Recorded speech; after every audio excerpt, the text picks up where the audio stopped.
Right. like moving. We are live. Is it still moving? A little bit. Hi, everybody. Hello. Hi, all. My name is Paul Brighton, aka Seafood Boggy, and welcome to The Way of Conscious Mindfulness, a show about mind, body, and spirit. And each week we have a different guest, and the show is basically about them, about their way, their Tao. Tao meaning the way, the balance, the path. So this week we have a hero of mine, a very good, very knowledgeable Qigong practitioner and also Eastern medical doctor practitioner, Dr. George Xavier Love. So Dr. Love is on the show. I'm very, very happy. So, as always, we have the co-host, the great Ethan, the ever so silent Ethan for at least 5 minutes, and so we'll kick off. We'll start off. So, George, Dr. Love, what is it that you do? What are you all about? Well, I started off. I was in the military, in the U.S. Navy, during the Vietnam conflict, and my bunkmate had a sore shoulder. So I did something, and all of a sudden I took the pain away out of his shoulder. And then the next day there was 2 guys at my bunk, because nobody went to sick bay unless they were shot. You know, you don't go to sick bay and say, "Oh yeah, my shoulder hurt." They're like, "Get the hell out of here." So so all of a sudden I had this reputation of being Brother Love the healer, because Love is my real name. It's my real family name. Nice. So when I got out of the military and I went back home to Philadelphia, everybody called me Woo Woo Man, because I would touch people and their pain would go. So I ended up going to massage school so I could legitimately touch people. And then 7 years later I went to acupuncture school so that I could become a doctor of Chinese medicine. And I wanted to use herbs, and I wanted to use diet. And then about a year later, I met this guy from China in Chinatown who was teaching Qigong. So I went to hear him speak. I went to hear him a second time. I went to hear him a third time. And he's like, "Hold up, what do you do?" And I said, "Well, I'm a doctor of Chinese medicine." He said, "Come to my office." So he said, "I want you to work with me." And I was like, "Doing what?" And he said, "Chinese medicine." So I was really skeptical, because he's Chinese, he's in Chinatown, I live in New York. My wife, I was a newlywed, I was only been married a year, and my wife said, "You're not going to Chinatown, you're not going to work for some Chinese guy, you don't know if he's going to pay you." And I said, "When is the next time a Chinese Qigong master is going to ask me to work with him?" So, full faith, I just jumped right in, and for the next 6 years, I apprenticed to Master Li. And then he taught me how to shrink tumors. He taught me how to get rid of arthritis. He taught me how to shift energy. He taught me how to do bone setting. I mean, miraculous stuff. Now, this is after I finished acupuncture school in Canada. So one day, 6 years later, his granddaughter shows up from China, and they start talking all day long in Chinese. And that's when I figure, okay, my time has come to an end. So I pack up, I leave New York, and I move to Florida. And I start practicing Qigong in Florida every day. 4 years later, he calls me on the phone, said the granddaughter was killed in a car accident, his wife had a stroke, and he was going to die in 90 days. And he wanted to transmit his family lineage to me. And I was like, "Master Li, you have plenty of students. You got some kids I don't even know about. You know, I have a new life in Florida. Why do I want to become the lineage holder of Qinglong Qigong?" And he said, "Because you're the one that I want." So I said, okay. So I went back to Chinatown, and for the next 3 weeks, he taught me specific secret practices and transmitted the family lineage. And then 90 days later, to the day, he died. So I'm holding the lineage of this 300-year-plus teaching. Now, you may have heard of Ken Cohen, The Way of Qigong. He's written like an encyclopedia. So I went to Colorado, Nederlander, Colorado, and I took all my notes, and I showed Ken Cohen the notes. And he says, I've been studying Qigong for 30 years. I've never seen any of this stuff. He said, you have a really authentic family lineage. And I said, okay, now what? He says, well, you're your own.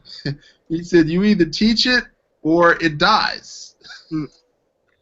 So I have this acupuncture practice, but then I'm compelled to teach this secret lineage. So that's where I'm at, between teaching, which there's no money in, and having an acupuncture practice. So that's my life at this moment. It's just teaching and treating. It's an interesting journey. It is, I sort of had a sort of similar thing. My two teachers were Mei Shun, what he was known as, everybody knew him as Shun, and his brother Potion. And Potion, I just realised it sounds like a magic spell. So the brother Po. And he was the bone setter, and he was very much on the Chinese medicine side. He did acupressure, he did Shun Qi Shen and Shun Jing Shen. So like what I now call spiritual empowerments, similar to, obviously, like predates, or similar to Reiki as such, but predates it.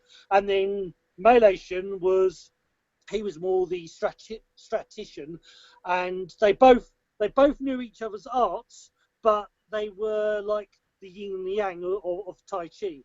You know, in essence, they bounced off each other, and they were both known with it. And again, you know, there was this family system that they taught, and it's very interesting for a Westerner, or for what happened with my teacher. My teacher said, when I was about 12 years old, he would go through in England. You had like the martial arts, and one of the martial arts I was doing at 12. They would have adjudicators, you know, other martial, like the Chinese martial art board would have adjudicators that would do the belts from different systems, and Shun was one of these people, and he basically saw me and said, you have potential, and later said, you are that everyone is immortal, or the consciousness is immortal, and in the past I've taught you, you've taught me, and now it's my turn. And I got told that at like 12 years old. And it's, wow. You sort of look back now and you go, wow, you know, but at the time it's, oh, okay, you know, but it was the way, it was interesting for me, where you get other Western practitioners, you know, other people doing acupuncture or even Qigong, and doing these other healing systems, and they don't actually know or understand how they actually interlink so well, you know, like a puzzle. You get people like yourself who have, you know, have been taught, well, this goes in here and this goes in here, and you suddenly realise that they're all part of the same picture, the same puzzle. But when you're only dealing with one or two pieces, you know, you don't realise how much the others rely, how much the others will benefit as well. Does that make sense? Absolutely. So it's this very interesting thing of this, you know, for other people, I don't know about yourself, but other people say, oh, you know, your energy is so different to other practitioners, or oh, wow, you know, you're so enthusiastic, like a lot of people say, and it's because there's so much to learn. There's so many different bits, and it's like a multicolored ball. Every time you turn it, there's another bit that adds to everything else, but it's all interlinked. It's just that you know, I love it so much, and I love healing, and I love teaching, and it's but yeah, it is this interesting journey that I don't think I don't. People talk about fate. I'm not sure that you choose it. I think it chooses you. Well, would you agree with that or disagree? Or Okay, I think intellectual curiosity has a lot to do with it, because if you don't ask the right question, you don't get the right answer. That's number one. Number two, people see your potential and they guide you towards your potential. That's your destiny. And that's destiny reaching out to you. But you could still refuse it. You could still go down a dark hole. Okay? But then again, what is your motivation? Is it to help people, or is it self-aggrandizement? Because I know a lot of Qigong masters, and a lot of them pat themselves on the back and say how great they are, and other ones are very humble, and they only have like 5 or 6 students. And the other ones have like hundreds of students. So, you know, when you're navigating, you want the knowledge, you want the pure essence, okay? Ego is just a waste of, it's a distraction, okay? So I want to help people. That's my only motivation, is helping people. And so if you know something that I don't know, I want to learn from you. And if you're curious about what I know and you want to help people, then you're going to learn from me. And that's why I agreed to this, because we need to share the information. Nobody has a handle on the whole thing. And it's much easier to repair bones. It's much easier to break bones than it is to repair bones. So I'd rather be in the repair business than the breaking business. Yeah. Well, it's you get far more love from the repairing business than you do the breaking business. But for me, the interesting thing from the teachers I had in the old martial art world was, even with like judo and karate, and you know, even the Japanese arts, was that the masters had the healing skills. They knew the healing side, because they couldn't be a sensei, couldn't be a master unless they knew that. Now, is it a little a thing I have, a little issue I have, is with the whole master business, where when people make this big thing about, I always say Sifu, and for me, Sifu is more of a muse, a guide, than a master. You know, is when you look at the Chinese word Shifu, Shifu means parent guide. So I have this great belief that everyone and everything is your Sifu. So, you know, I will learn, and I have learned, you know, from watching your stuff and your videos on YouTube. I learn as much from you as I would from the sky or a butterfly, as long as I listen. You know, as long as you're paying attention and being aware, the universe is talking to you in many different ways, and all you need to do is listen. And you know, so that's one of my philosophies, is that, you know, like you say, is that everything, there is so many different ways to learn, there is so many different bits of information, and all you got to do is shut up enough to actually hear what somebody's saying and actually pay attention, but also, you know, be loving and be receptive. But hey, what do I know? So Ethan, have you got any questions? I do, actually. I have several questions. I'm interested in your daily practice. I know that Qigongs, I practice Qigong, I practice Soaring Crane. I have a daily practice that I've maintained for almost 2 years now. So I guess my question is about your daily practices and how they manifest in your life. I've been co-hosting the show for a while now, and there's some things that I think we miss sometimes when we're talking about things. And like, one of the things that I would like the viewers to be more aware of is the consistency of the consciousness that it takes for daily practice. Along the lines of like, that it's never something that you're going to be done with. Because it's always going to be there to go over it again. and that's the beauty of it. So ultimately, I guess I'm just wondering what your thoughts are on daily practice, Okay. your experiences with it, and how they manifest in your life. Okay. So if you brush your teeth every day, you take a shower every day, you eat every day, you go to the bathroom every day, you do Qigong every day. Yeah, You don't totally. stop breathing, okay? So cultivating Qi is literally breath. So if you're cultivating Qi in the morning, why can't you cultivate Qi all day long?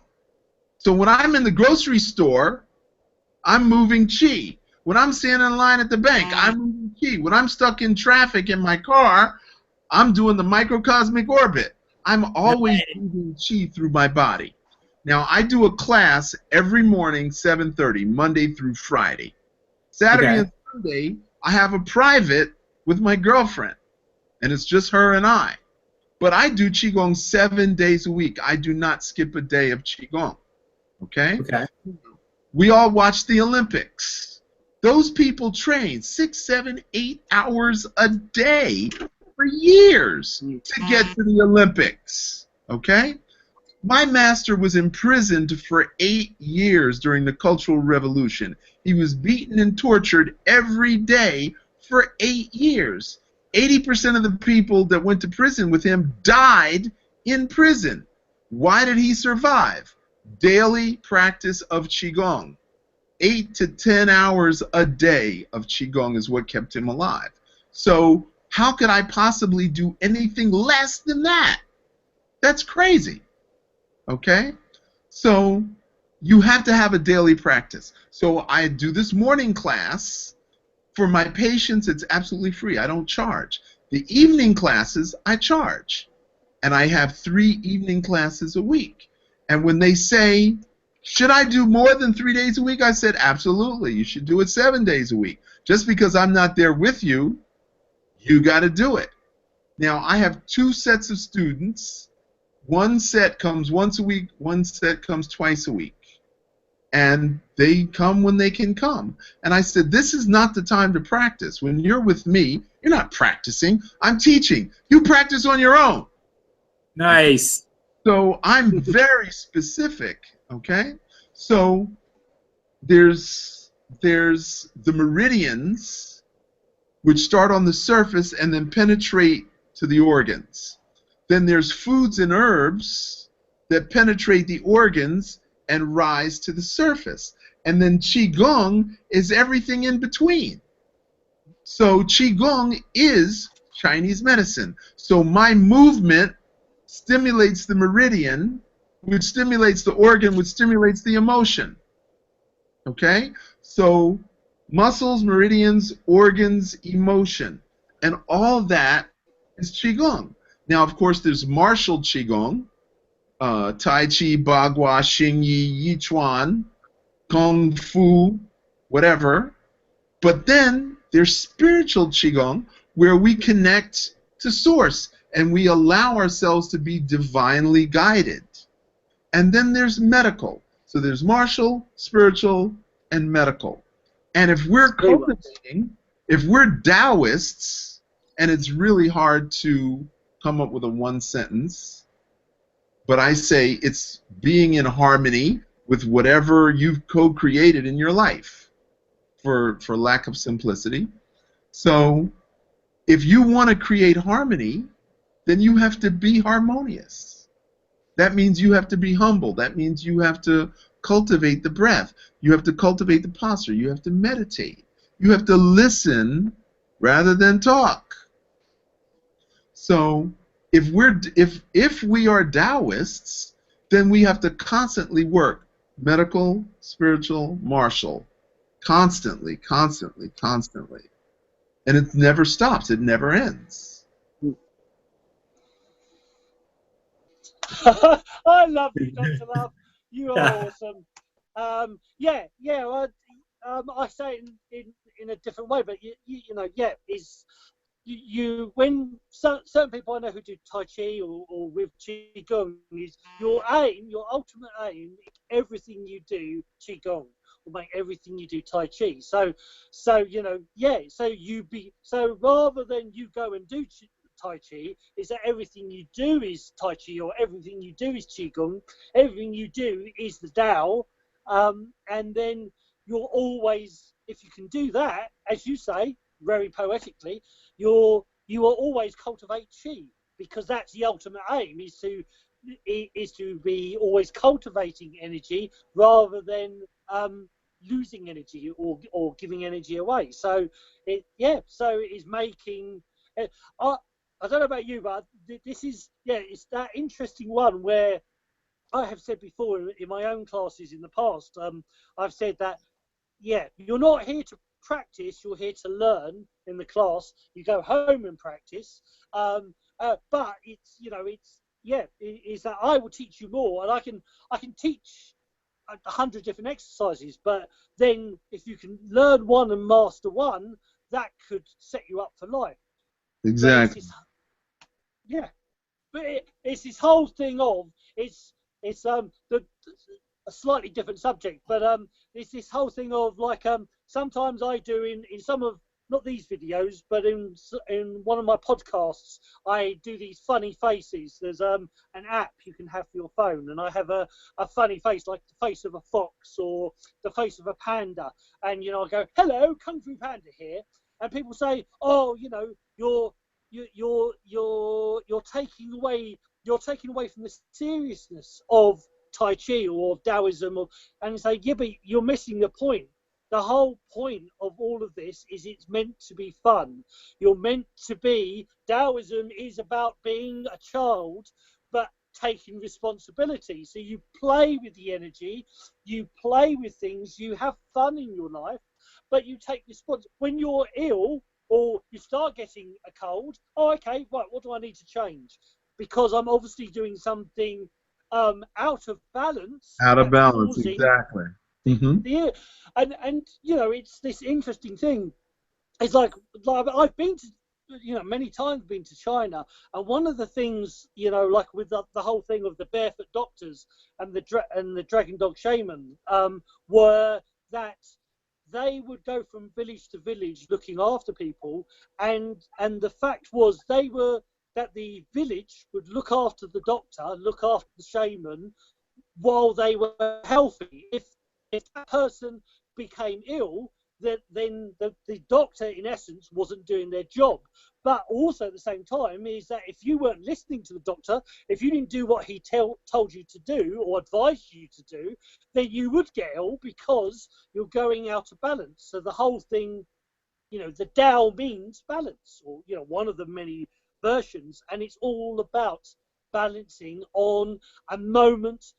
At first, we talk about practicing Qigong for 15 minutes a day, or practicing Tai Chi for 15 minutes a day. But as you say, very poetically, and as but Ethan knows as well, is that eventually your aim is to be doing it every single moment you're in balance. Every single moment you're attaching, you're connecting to the universe, to God, to the Tao, whatever you want to call it, the Marshmallow Man. It doesn't matter what you call it, as long as you attach to it, and as long as you flow with it. And you're saying, like the martial Qigong, the medical Qigong, and then the spiritual Qigong, the three ones, it's all about blending those three together. It's about harmony, but it's also about having fun.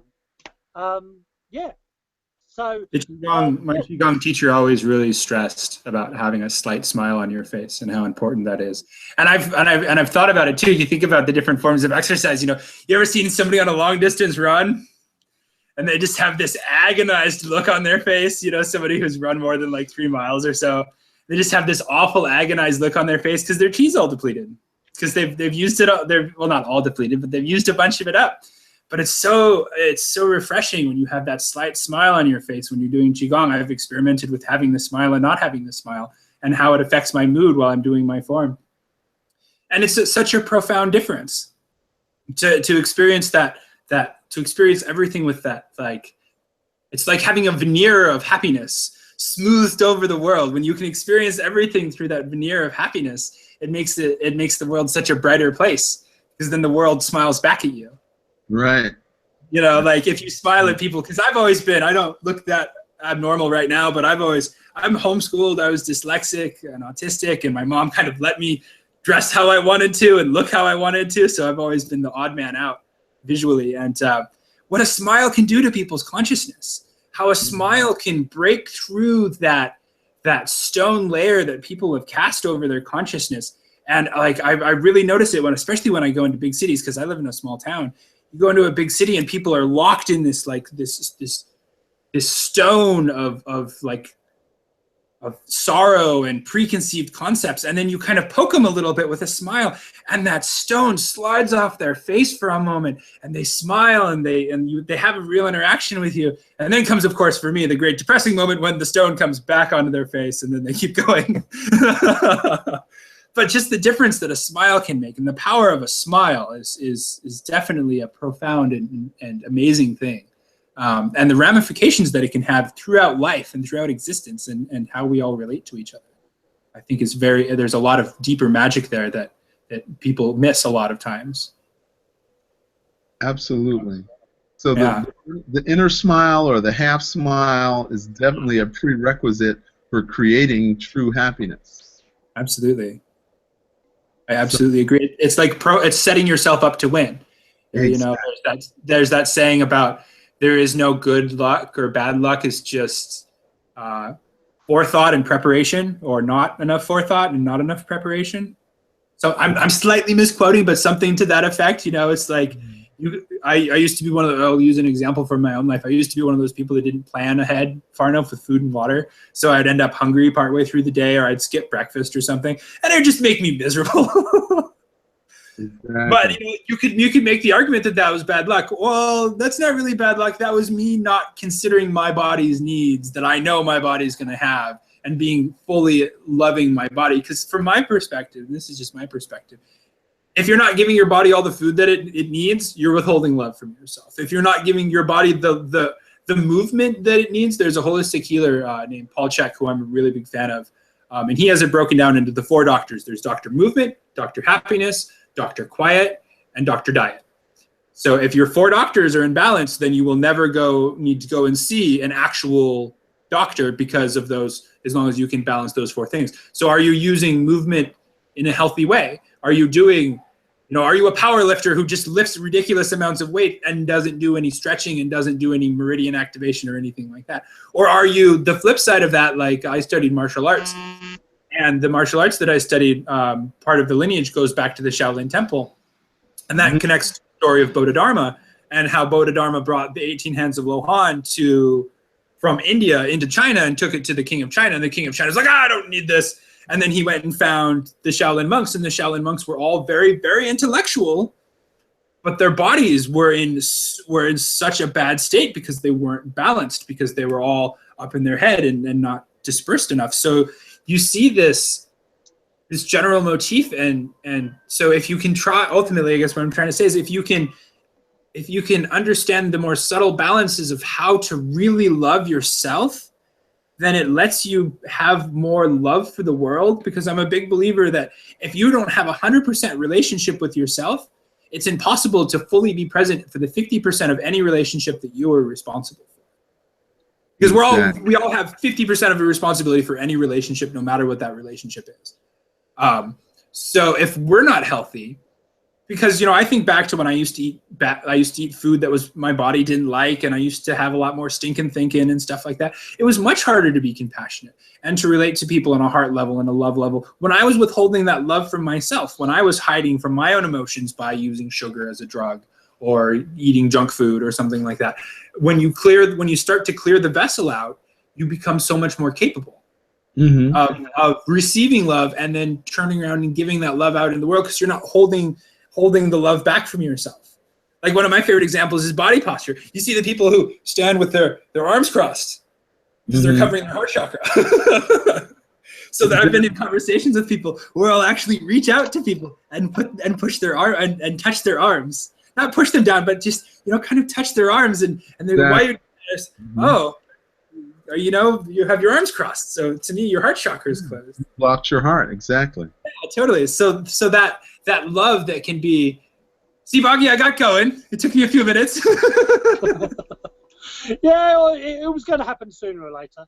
But yeah. So I mean, so you're right. I've got to say, I mean, Ethan said it. Well, one of the best things I've seen promoting Qigong was your video, was the Qigong video, your music video, and well, because for me, I've always, you know, the whole point of even my name, but you know, Boggy was given to me.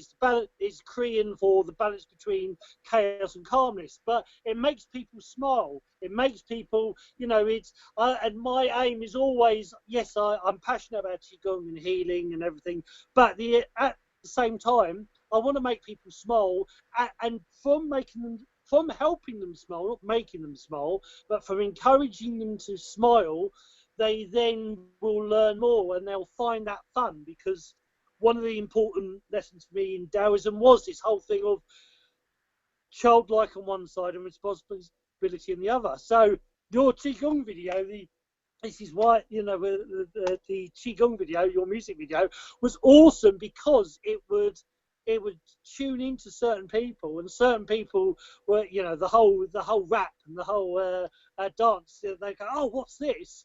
And you know, it would spark their interest, and that's what to me, that's very clever. It's very very subtle and very clever way of getting people into a subject.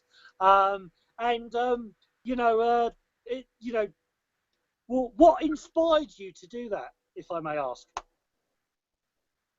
Wow.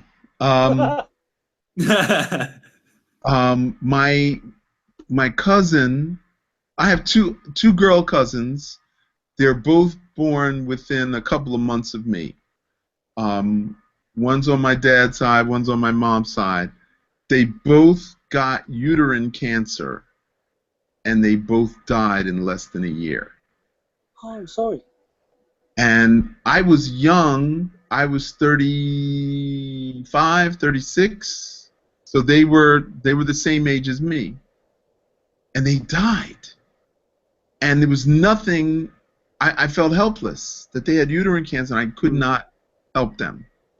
And then I got angry, and then I got pissed off, and then I started doing research. So what kind of motivates me is, how do you stop people from getting cancer? So in Chinese medicine, you have an accumulation, which becomes a stagnation, which becomes an inflammation, which becomes tumor formation. So accumulation, stagnation, inflammation, tumor formation. So that's a process. And if you do Qigong every single day, then that process will never develop into cancer. And that's my motivation, is to help. So lung cancer, colon cancer, prostate cancer, breast cancer, these are the things that people die from. And they are mostly self-created out of ignorance and believing that the greater culture can't hurt you. That soda and beer and wine and fish and chips and fried fish and fried chicken and that all this stuff is good for you and it can't hurt you. And I'm like, no, you cannot believe that the outer culture has your interest at heart. They're only interested in selling their stuff. And the gymnasiums are corporate, and they want you to get a membership and never come and train. And so everything is its own financial racket. So you have to look out for yourself. And if you don't love yourself, right, Ephraim? If you don't look out for yourself, you're done. Yeah, okay? You're done for. You're not going nowhere. So Qigong is self-love. Okay? Now, if we lived 500 years ago, we would go to the temple and we'd say, oh, Master, train us. Please train us. He wouldn't say, okay, give me 500 silver coins and for room and board, and then I'm going to train you. He'd say, sweep the yard, empty the trash, bring water, and I'm going to feed you and train you. So you'd work you would contribute for the training, and then you become part of this bigger family. Okay? Where is that today? That doesn't exist. Okay? Absolutely. So, Australia, warrior monk training, you get 10 acres, 20 acres, 50 acres. I'm going to Australia, and we're going to start warrior training camp, and we're going to pull martial artists and Qigong practitioners from all over the world. That's what I want to see. Totally. I'm there.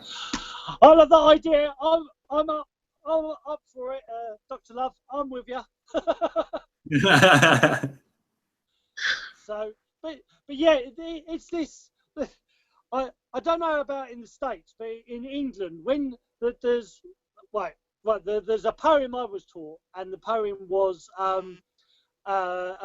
it's about why worry. They call it the Taoist poem of worry, but you can replace the word worry with anger or anxiety or any of those. But it says, why worry?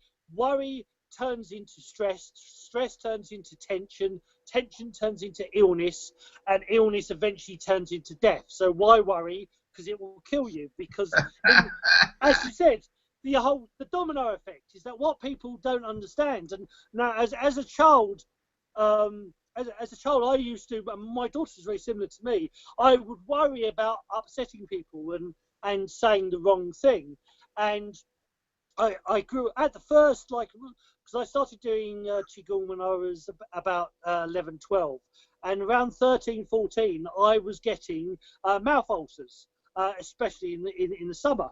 And what my two Sifus, especially Po, was saying was, if you were to let that manifest, the mouth ulcers will eventually turn into stomach ulcers, would eventually turn into tumours, which will eventually turn into either colon cancer or stomach cancer, or and it starts off something very small, and it builds up and it builds up and it builds up, and it's almost like somebody tapping on your window and you don't listen. So then they tap on your door and you don't listen.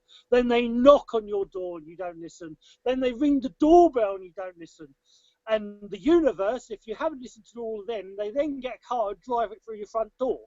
The whole point of accidents or big illnesses is, how I was taught, was that the big illness is you not listening to your body and you not listening to the universe. So when these things are there, is that, well, let's go the opposite way. Let's redirect that energy. Let's turn illness into chi, but also let's redirect, what are you doing? What path are you on that is creating these problems? And that's the biggest thing in the Taoist side, or the Chinese side, that I've noticed is their viewpoint of illness is totally different to the viewpoint in the West. They don't look at you. They don't look at it as you being ill. They look at it as you being unbalanced.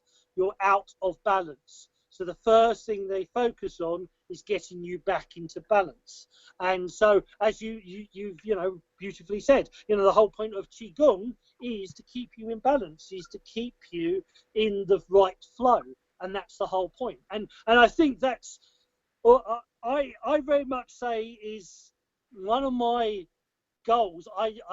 One of the things I think with Qigong and Tai Chi and the whole Taoist viewpoint and meditation is this thing of education. Is educating people. Is that the first thing is that I don't know about in America, but in England, the big thing in the medical profession is they focus on pain, removing your pain. They focus less on getting you healthy, you regaining health, but they focus, and the pharmaceutical companies focus far more on taking away the pain rather than actually solving the illness.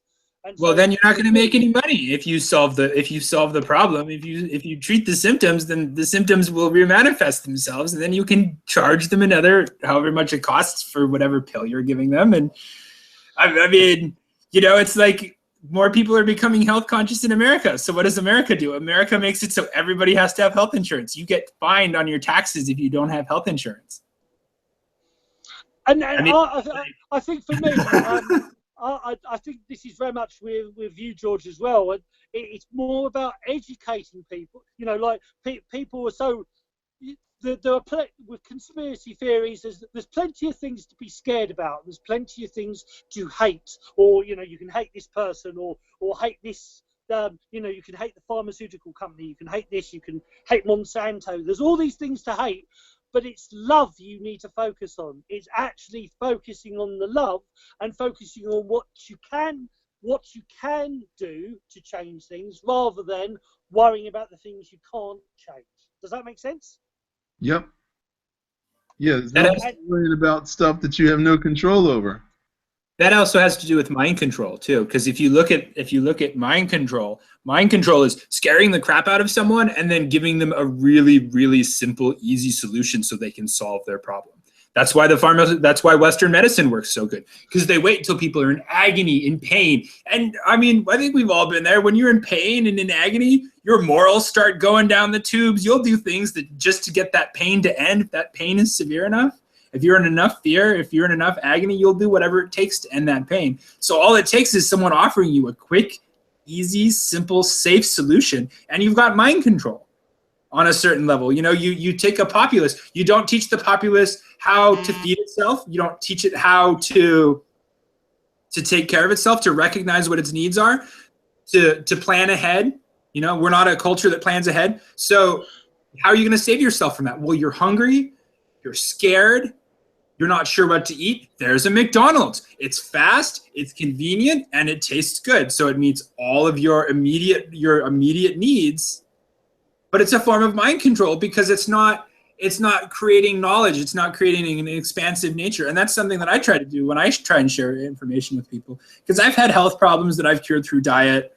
I had a really nasty internal fungal infection that I completely cured up through changing my diet. I'm a food Nazi, according to many people. But what I try to do is you just try to spread awareness. You try to spread the consciousness of what that McDonald's hamburger is doing to you, what the story behind where its origins are, and how the meat was treated and all that. Because knowledge is ultimately the thing that will set us all free.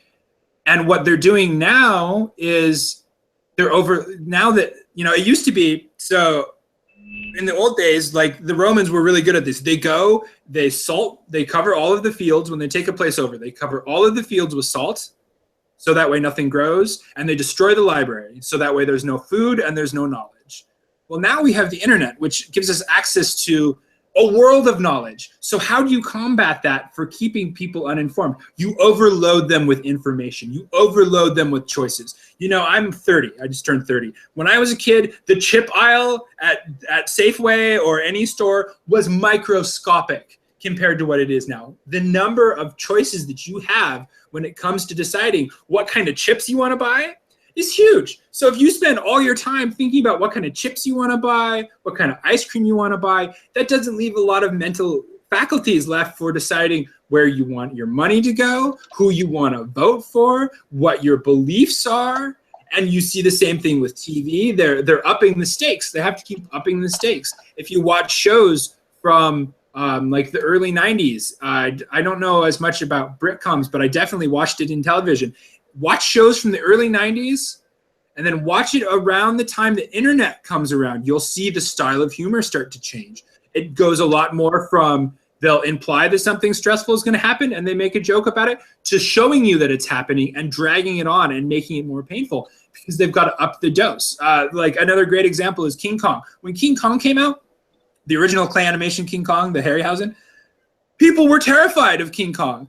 We will show that to our children, and our children are not even fazed by that anymore because you gotta up the stakes to keep people going. You know, now it's like the things that they have in children's shows are things that to me were things that were adult when I was growing up.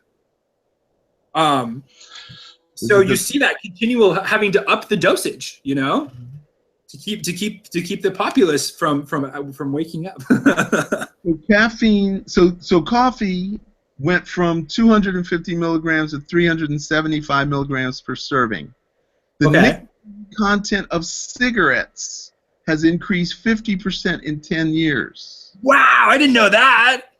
The THC content of ganja has also increased 30%. Yes, So I know that. they're up in everything, man. They're ramping us up. Okay? Yeah. And so what's left? I mean, everybody's on their cell phone. You can't go anywhere without people on their cell phone. They're like, So if everybody's ramping up for this higher, I hate to use the word negative vibration, then where is the calm? Where's the peace? Where's the yin balance? Where's the tie-in? You know? And it doesn't exist except in Qigong. So Qigong is actually the answer for the world.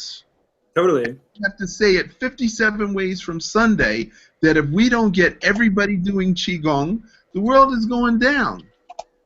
40 years, the world is over. Well, let's make sure that doesn't happen. I have been invited to Shaolin Village to teach Qigong. I have been invited to Wudong Mountain. That's so cool!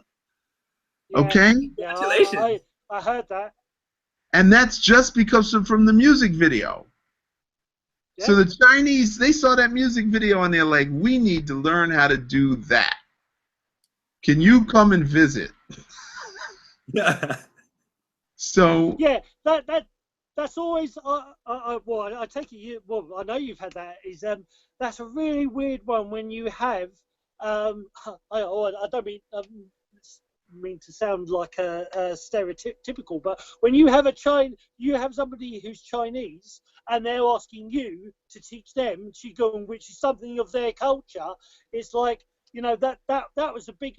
The things that have like sort of twisted my mind most is that you realise when you're learning something that they haven't learned because they were in another part of China, or they've come over and they've never learned that. And when you're teaching somebody something of somebody's own heritage, that for me is, you know, it's great honour, but also it's like how mucked up the world is where you're helping people who should, or, you know, I was ignorant to think not everybody knew Chinese, not everybody who was Chinese knew Qigong, but they would understand it and you know, they would have some concept. But that was a real interesting one for me, where I'm actually teaching, you know, a Chinese family Qigong, and it's like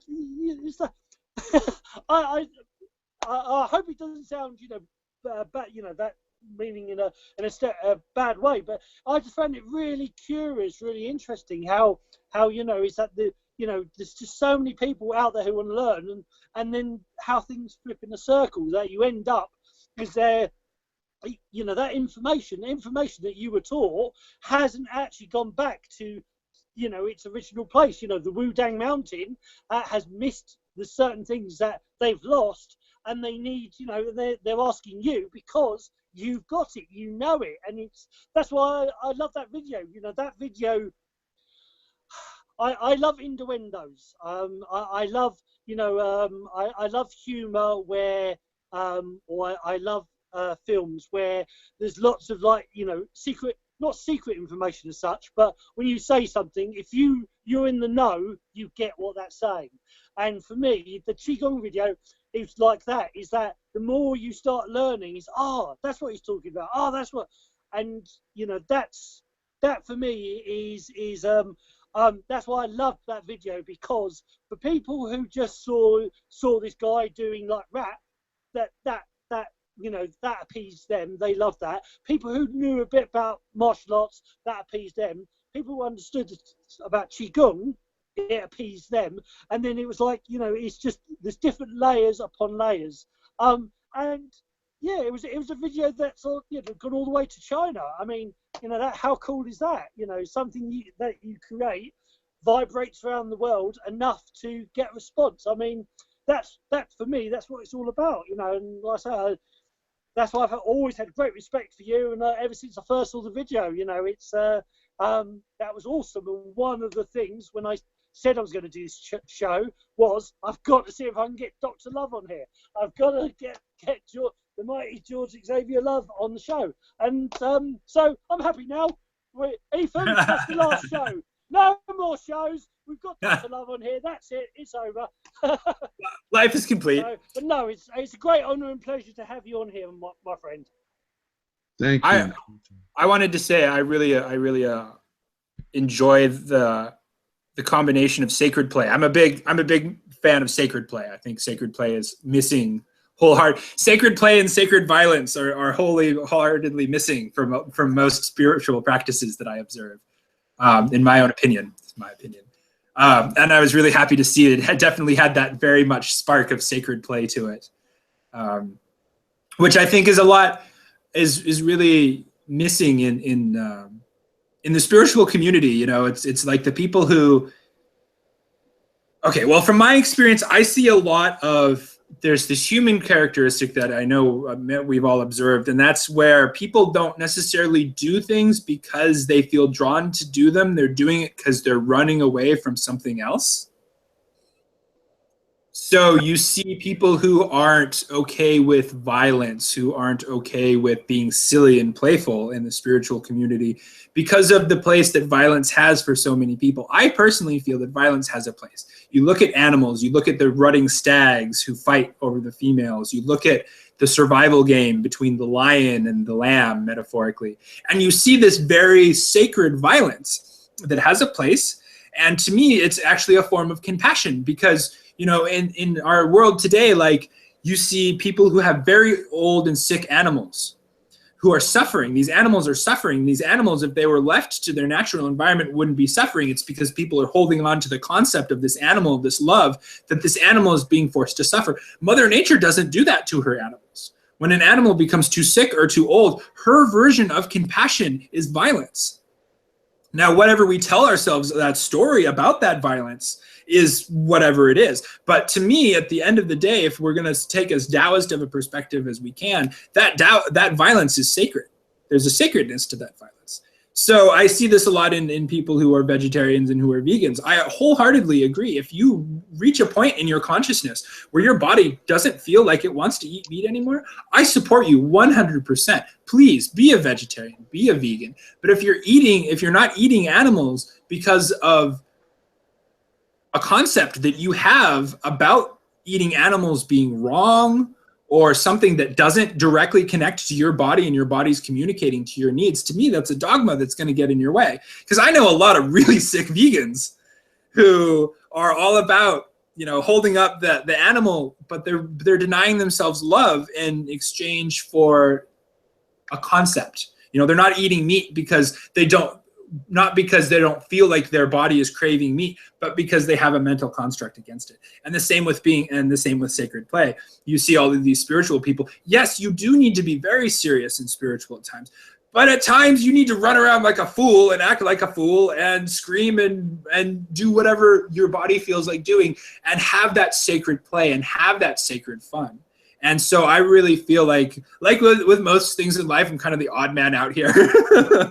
I really feel like there's a huge lack in the spiritual community at this point of sacred play and of recognition of sacred violence. So I wanted to give you props for the sacred play because your video to me is very much a combination of the sacred play with that hard-hitting truth in the center, which to me is the balanced sacred play. The sacred play of we're playing, but we know that it's serious, but we can play because we understand that it's serious. I related, like when I was growing up, my parents were really big on manners, not like strict on manners, but as a result, I know when I need to use please and thank you and yes, sir, and no, ma'am, and you have good table manners because I understand the balance of the two. And I feel like that balance is not being properly represented in the spiritual community today, of the balance of the sacred play and the seriousness and the sacred love and the sacred violence that is the other half of the sacred love. Mm-hmm. We don't want to look at that. We just, oh no, it's violence, because I mean violence has gotten way out of control. It's become way too prevalent. The balance is definitely off. You know, the violence and the love are definitely needing some balance there. But to wholeheartedly close yourself off to the violence or to the sacred play, I see damaging a lot of beings. And ultimately all of that to say, good for you for honoring it. So that's my 2 cents. I totally get that. From a Buddhist perspective, everyone thinks the Buddhists are nonviolent. But the Buddhists believe in reincarnation. And the Buddhists say, if you are going to harm someone that I'm committed to protect, then I can take your life. Okay? I automatically have permission to sever your head from your body. And I will think nothing of it, because you are committed to harming someone that I'm committed to protect. Wow. Totally. That's like, whoa, that's sacred violence. Okay? Totally. And I will do it, I will separate your head from your body in the most humane way, because I don't really want you to suffer. Absolutely, totally. I will definitely. Okay? So now I have to learn how to do that. Yes, totally. And that balance. Right. So I have to learn sword play. I have to learn strength training. Totally. So totally. Sacred violence, sacred play. Thank you, Ethan, for bringing that up, because those are important points. Totally. And they're real important to me and my and the Buddhist community. Oh. Yeah. My life is about Boggy. Pull out a hammer. My life is about objects of sacred play. They're made of upholstery fabric and they're filled with teddy bear stuffing, basically. But you can wallop the crap out of people with these, and it's and there no harm will come. And that's what it is recognizing that animal nature in us, recognizing the sacred violence in the sacred play, and bringing them together in an applicable form that will help expand consciousness. So that's kind of one of my things. But yes, I absolutely agree that compassion in the violence. Now, that's something else that people don't talk about, is having that compassion within the violence of, yes, I will hurt to protect, but I will do as little damage as I have to do. I will I will only take it as far as is necessary, and then I'm going to run the fuck away. That was one thing I really enjoyed about the martial arts style that I studied, which was a street fighting style from Hawaii, where the point of every single grab counter or punch counter, at the end, you practiced running away. As at the end of the thing, after you had done your technique on the person who was attacking you, you ran away, because the point was to be able to get away. Because that was the point of the style, was to be able to defend yourself. If you find yourself in this situation, here's what to do. But ultimately, the point is to not find yourself in that situation, to have the emotional fortitude and training to be able to walk away from a conflict before the conflict gets to that point. Because I've never seen a conflict between two people where blows were exchanged, where one person didn't have the opportunity to walk away multiple times. Now, I'm not saying that there's not ever a situation in life where you will have that choice, because sometimes you don't have that choice. But most of the time, if you end up in a fight, you could have walked away from it. Your ego kept you there. Something kept you there. Something you had to prove, or something kept you there. You know. Well, the guy in strategy, in Taoist strategy, Sun Tzu, as some people say, or Sun Tzu, as it should be said, who wrote the Art of War, the Art of Strategy. One of the famous words in it was, "If you want peace, plan for war."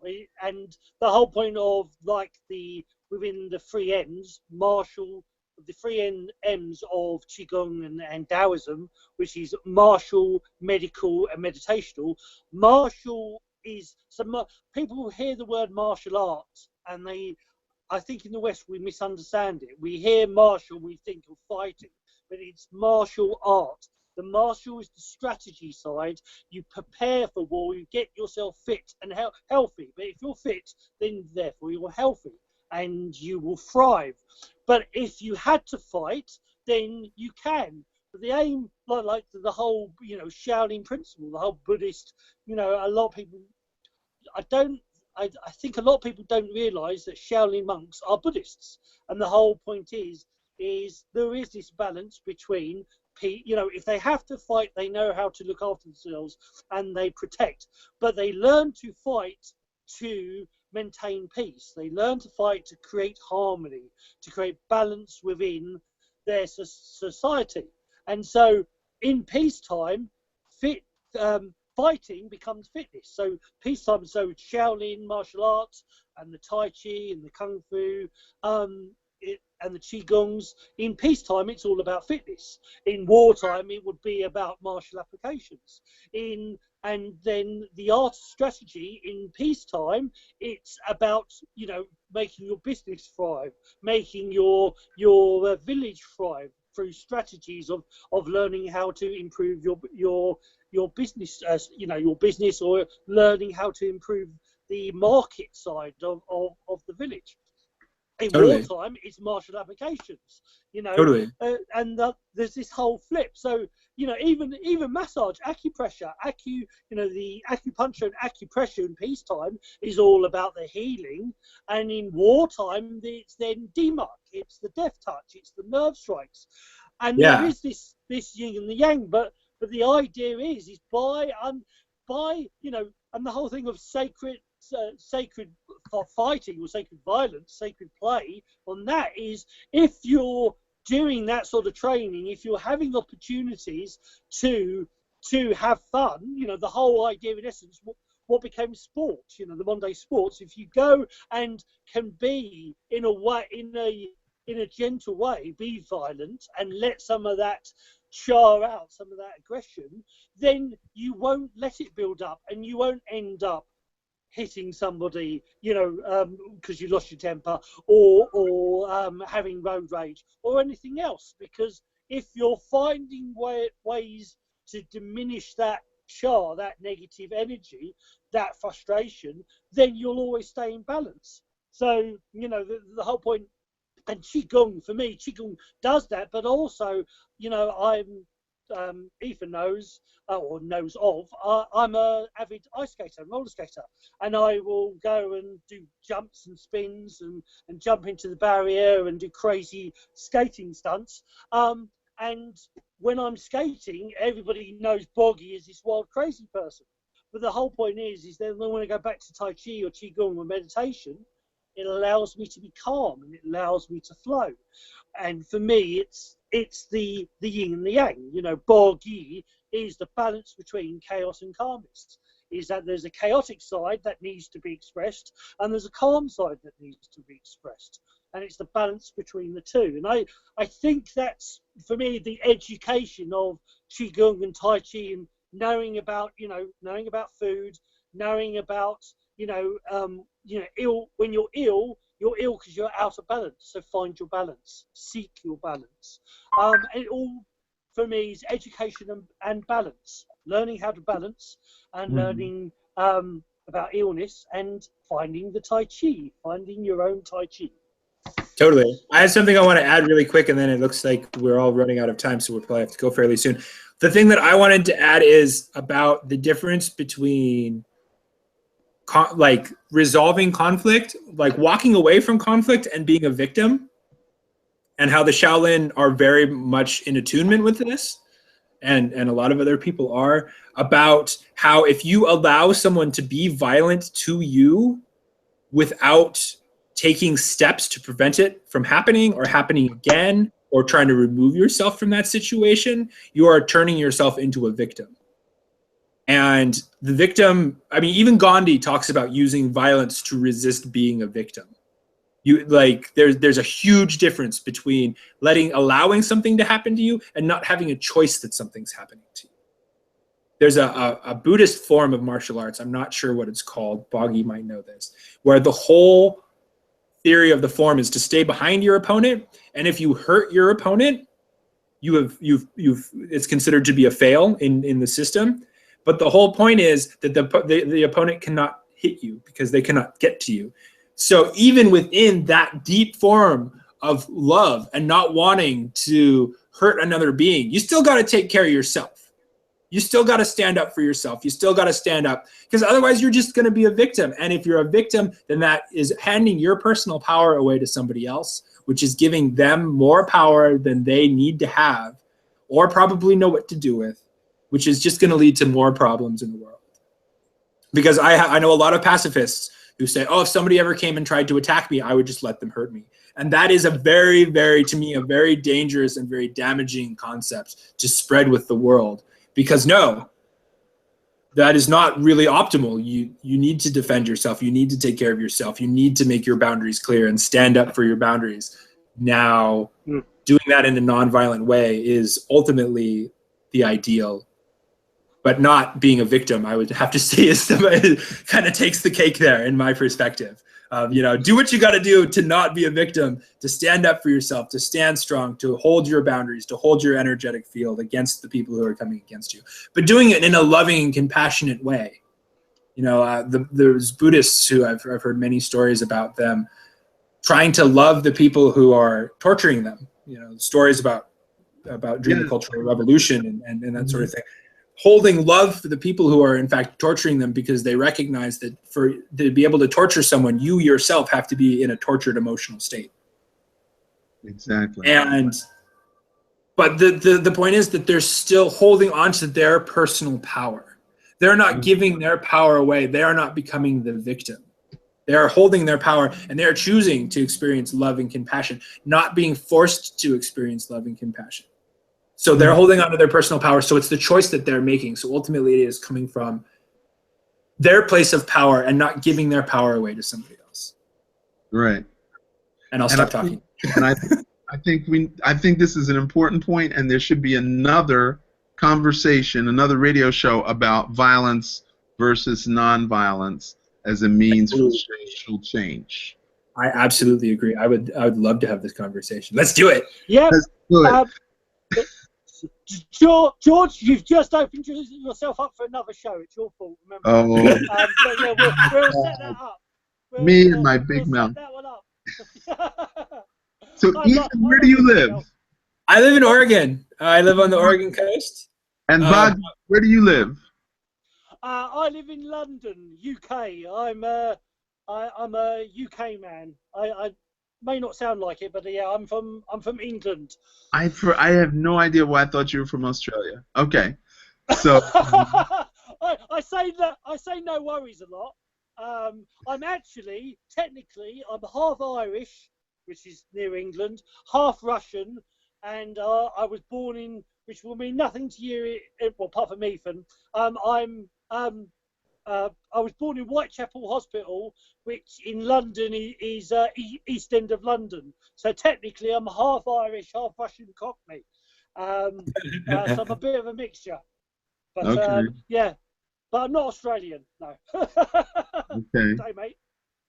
So okay, right, so let's continue this. Let's set up another date, and let me know when you archive this show, and so we can post it up.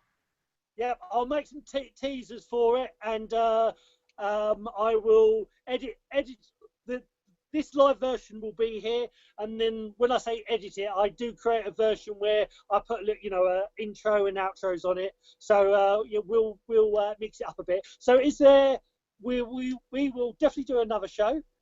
That's for sure. We will arrange that. And is there anything else you'd like to say before we wrap it up, as they say? Well, I think we should give out websites and Blue Dragon Qigong Academy. Yep. Blue Dragon. I will put all of these links for you. I'm on Facebook. I'm on YouTube. The YouTube channel is Dr. Chi Love or Mystic Master 49. And reach out, communicate. I'm going to be in Hawaii, Honolulu, March, April, May. I can't remember. There's a Shaolin conference, and I'm an invited speaker in Honolulu, 2017. So if you studied Hawaii, then you should come for that, Ethan, for sure. And maybe we could get Boggy out of London for a hot minute. That would be great. I'm working on making a business devoted to cloth weapons and all that. So as soon as I start making enough money, Boggy's coming over here to help. Okay, I think cloth weapons, is a great idea. Thanks, man. I really appreciate it. You get out your aggression without hurting anybody. Yeah, totally. It's even I know a couple of therapists who are like, fully trained, really good, legitimate theyerapists, and they've both told me that they want them for their clients. Yeah. So there's a lot of magic. We'll have a conversation about it sometime. I know we're all trying to get off. There's a lot of deep magic involved and a lot of omens and a lot of other really positive stuff about this. So this is going places, man. This is fun times. Right. And that's another show with Dr. Love that will be in the future.